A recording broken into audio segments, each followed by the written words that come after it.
Yo, what is up guys, Crazy the Games here, welcome back to a brand new video on the channel. And we're going to do a little different thing than I usually have been doing recently with the editorial videos where I go over stuff and, talk to you. We're going to go back to the Kingdom Hearts news style where I just talk about Kingdom Hearts news. But today, we're not talking about Kingdom Hearts news, we're talking about Dissidia Final Fantasy news. Tomorrow morning after this video is uploaded at 5 AM my time, there will be a full reveal of the new Dissidia game. And unfortunately for a lot of people, it is on mobile. Now I say for a lot of people because I'm not in that bracket right now, because I don't really hate mobile games like that. I hate the way mobile games are used and treated though, where they don't get preserved.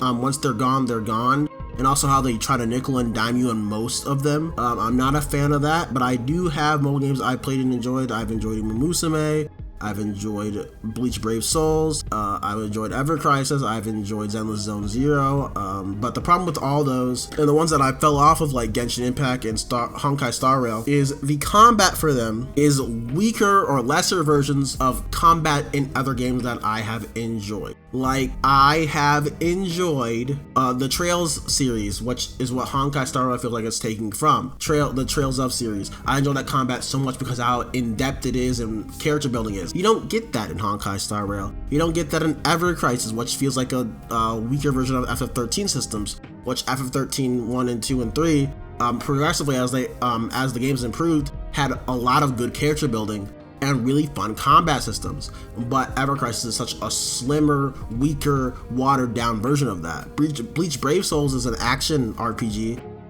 but it's a touch action RPG and it doesn't feel as good as if I was playing something on the controller, like a real Bleach action game like Soul Resurrection, which a lot of people don't really like because it's a Muso, but I enjoyed that a lot. So there's a lot of things that are cool about these gacha games that are that they don't live up to the potential they have because of how they're structured and how they're used to nickel and dime you. But one game I do love is Dissidia Opera Omnia. Dissidia Opera Omnia was alive from I think 2018 till 2023 or 2024. I'm not really sure which year it started or ended, but I love that game to death, and I'm sad because, like I said, gacha games don't get preserved. That game is dead and gone. I was excited for Union Cross and Dark Road being preserved, just for them to remove the app off the store. It was offline. You could just play the game and watch the movie, but they decided to remove it anyway because why? To ruin my childhood or something. I don't know. But it's not just Square Enix that does this. Everyone does this. Cygames and Nintendo did it with Dragalia Lost, which was a really big fan favorite mobile game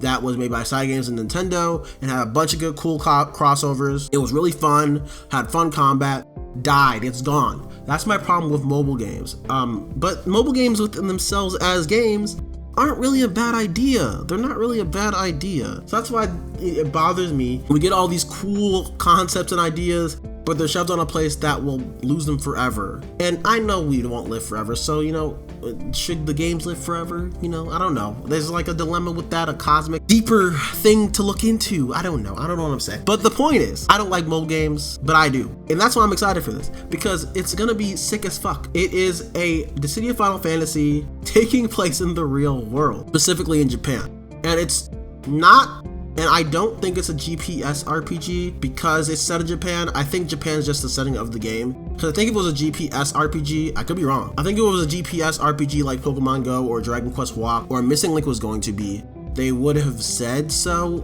on the reveal of the small teaser reveal we got, which calls it a team-based arena RPG. So my guess is an action RPG or it's a turn-based RPG with multiplayer aspects. So who knows which one it'll be. But it's set in Shibuya and Shinjuku, as far as I can tell. And I'm assuming this is a Tetsuya Nomura produced one because it takes place in real life. It could be wrong. But it just feels like something he would do, where he's like, the next Dissidia, yeah, I want to put it in real life, bro. We've done everything we could with Opera Omnia, NT, the first game and the second game. Why not just put them in real life? And Prompto's there, but not Noctis. It could be Quadratum, bro, and Yuzora is there, Yuzora is there, but not Noctis because Yuzora is Noctis. I'm just talking now. But I really like the idea of the setting. I really like the characters having modern day clothes from the silhouettes, at least that's what it seems like. And And another thing I love about these Dissidia mobile games is like Opera Omnia. One cool thing about Opera Omnia that the NT and 2PSP games did not do is they put in the most obscure characters in Dissidia. You know why? Because it was a game that was made with the ability to do that. Obviously, you can do that with a fighting game. You can just keep updating as much as you want, especially nowadays. But I do like the idea of this. And before I get into the details of the game itself, I do have one hope, is that I hope that, like with NT and Opera Omnia's announcements, they announce them around the same time so that we will be able to get a console Dissidia game, and maybe it's going to be a fighter set in real life, like the setting of this. That'd be really cool. But we'll see. They could not. It could just be like, yeah, you get this, here you go, have fun. Which will be fun for a lot of people, and including me. But I know a lot of people will be disappointed. A lot of people will be like, hey man, can we get a real Dissidia? Can we get a real game? And a lot of people are saying that right now. So, you know, let's get into the details of this game and why else I'm excited, you know, other than the real life setting. So we have a silhouette of characters of who might be in the game. So people have deduced this because of, on the website, there is a bunch of little white dots in their pictures, on the pictures of the world, which I think are in-game screenshots. And if you click them, you get full reveals of the characters. So we have, well, not full reveals, but snippet reveals of the characters that give you away who they might be. Some of these silhouettes are so obvious though. Like you look at the Renoa one, you're like, that's Renoa, she's doing the thing. You look at the Lightning one, that's Lightning's little hair thing that she has. Of course, that's Cloud Strife, bro. But some of them people didn't figure out, like people thought it was Irvine or whatever for one of them. But I think we can assume that one is Kane, one is Terra or Tina, if you live in Japan. Warrior of Light is the other assumption. When we have Lightning Renoa, we have Gaia, I think. Now, I don't know anything about Gaia because I have not played Shadowbringers, but apparently the Artemis bag leads you to, or leads people to believe that is her. Now, I could see it being Gaia because for 14 rep with Dissidia NT and Dissidia Opera Omnia, Final Fantasy 14 was not fully realized yet when those games came out, I think. Especially because they had just rebooted, and I'm pretty sure Shadowbringers, when NT, or Arcade really, when Arcade was coming out in 2015, Final Fantasy 14 had just been rebooted. So it makes complete sense why it used Y'shtola, and then in NT they added, what's his name, from Stormblood, when, you know, when that game came out, because Stormblood was brand new. I forget his name. I apologize. The boss that everybody loves. Now it makes complete sense to me that they would use Gaia in this because Gaia is a character designed by Tetsuya Nomura. She's in Shadowbringer. Shadowbringer's been out for a bit now, so it makes complete sense to me that that would be Gaia if it is. So I'm not surprised. It could be a new character in Nomura's style because he loves a woman with black long hair, and I do too. The next one I think is Krill from Final Fantasy V because the hoodie looks like her little hoodie from Final Fantasy V. Like it looks like she has a hat or a hoodie on. Then we have Cloud, obviously. I'm with everybody else who thinks that the guy next to Cloud is Zidane because it just looks like he has a pose that seems like very hyperactive, hypergenic character. It could be Ace because Ace and Zidane have similar hair, but I think it's Zidane or Zidane or whatever. I don't know what to pronounce it. I really don't. And then we have Prompto, the most obvious one. Even if you couldn't tell that was Prompto from the gun on his silhouette, on the website they have him with a camera and a choker. That is so Prompto, especially if Nomura is doing the redesign. It would make complete sense that he would put Prompto like that. So I'm going to that was an obvious one. But also we have fantastic music. I'm gonna let the website music play, which also has me excited for this game because there's one thing these Final Fantasy mobile games do, even if they fucking blow, bro, they have fantastic music because Square Enix has the best composers in the business. You know, there's no one else doing it like that. Well, Sega and Atlas, but there's no one doing like I guess that counts as at Sega. But no one's doing it like them. No one's doing it like Nintendo, Sega, and Square Enix. I'm sorry, you're not doing it. You're on that level. But yeah, here, I'll just play.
Well, the people figured out which songs these are thanks to Gudakuda on Twitter, who is also where I got the idea of Krill and Warrior of Light, because I had everyone else figured out but Krill and Warrior of Light and Gaia, but I got Gaia from when I talked to some FF14 friends. So we have Final Fantasy 1's battle scene, Final Fantasy 4 Fight 1, Final Fantasy 5 The Dragon Spreads Its Wing, Final Fantasy 6 The Divisive Battle, Final Fantasy 7's Let the Battle Begin / the main theme, Eyes on Me, Melodies of Light from FF9, FF13's Blinded by the Light, FF14 Return to Oblivion, and FF15 Careening into Danger. Now, these obviously songs, if you recognize them, give away who the initial rouster is. I'm pretty sure that's the point. So even if you don't know the silhouettes, it makes complete sense to me that it is Krill, Krill is the one with the little cat ears, and then the Warrior Light is the guy who has the Ikemen hair. Because a lot of people thought it was Clive, which makes complete sense. But when you listen to the music on the site, it's like there's only one other guy who looks like that. And he's either Kane or he's Warrior Light. Now, some people think it's Warrior Light with a red mage outfit in the corner on the top left, which could be possible. But I'm thinking it's Warrior Light because Warrior Light usually without his helmet on has that style of hair. He had it in Dissidia, he had it in Search of Paradise. So that's the one that makes most sense to me. That's one that makes the most sense to me. Sorry if I talk too fast. I'm just like all over the place. I'm all over the freaking place, man. I'm so excited. I'm so excited. So yeah, if you're, little on the fence or not even really into the idea of a mobile game, Dissidia, that's cool. I am excited. I'm really excited. And I do hope, like I said, that they announce a real console Dissidia that is a fighting game. Shit, it could be 2D. I'd rather it be a 3D RPG fighting game like the other ones. But if it's a 2D fighter, I'll take it. If they can make something work. But I need it to have that signature Square Enix style. That's all I ask. So yeah. I guess what you're watching this video. This is a ramble video. Hope you guys have a great day. And peace. So quit to the games, everybody.